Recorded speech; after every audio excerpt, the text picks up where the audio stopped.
మంత్రివర్యులు కొల్లు రవీంద్ర అలాగే మచిలీపట్నం ఎమ్మెల్యే. మీరు తెలుగు యువత ఉపాధ్యక్షుడు కూడా పనిచేస్తున్నారు. ఆయన నుంచి ఎటువంటి సపోర్ట్ ఉంది మచిలీపట్నంలో మీకు? కొల్లు రవీంద్ర గారి దగ్గర పనిచేయటం నిజంగా మా అదృష్టం.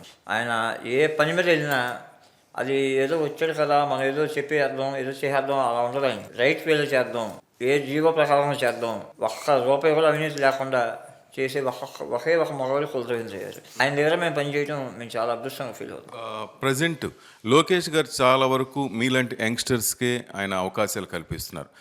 ఫ్యూచర్ అంతా యంగ్స్టర్స్దే భవిత అంటూ. కానీ ఇప్పుడు చాలా చాలా కంపెనీలు తీసుకురావటం, గూగుల్ నుంచి నిన్నటి సమ్మిట్ కూడా మనం చూసాం. విశాఖ ఎన్నో పెద్ద పెద్ద కంపెనీలు ఆంధ్రప్రదేశ్కి తరలి వస్తుంది. ఈ మూమెంట్ చూస్తే ఏ విధంగా ఉంది? లోకేష్ సపోర్ట్ మీకు ఏ విధంగా ఉంది? దాదాపుగా 13 లక్షల కోట్ల రూపాయలు పెట్టుబడులు తీసుకొచ్చారంటే అది మామూలు విషయం కాదు. అది లోకేష్ గారి బ్రెయిన్. అది ఆయన అబ్రాడ్లో చదువుకోవటం, పెద్ద పెద్ద యూనివర్సిటీలో పట్టా పొందడం, మంచి ఒక అడ్మినిస్ట్రేటివ్ ఆఫీసర్గా ఆయన ఈరోజు పనిచేస్తూ ఉన్నారు.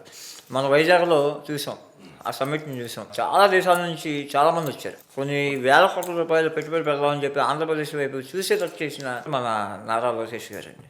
ఏదైతే డిఎస్సిలో అపోజిషన్లో మేము ఉన్నప్పుడు ఉద్యోగాలు ఇస్తామని చెప్పి ఆయన అనౌన్స్ చేశారు. ఆ అనౌన్స్ చేసే విధంగానే మొన్న 17,000 ఉద్యోగాలు రిజిస్ట్రేషన్ ఇవ్వడం, ఉద్యోగాలు రావడం, అందరికీ ఉద్యోగాలు ఒక వేలు అంటే రికమెండేషన్ తావలేదు, ఓన్లీ మెరిట్ని చూసి ఉద్యోగాలు వచ్చాయి. ఈవెన్ మేము కూడా మా తమ్ముడు ఉన్నాను, మా మేనతో ఉన్నాను చెప్తే కుదరదు. అక్కడ మెరిట్ ఉందా ఉద్యోగం వస్తుంది, లేదా రాదు.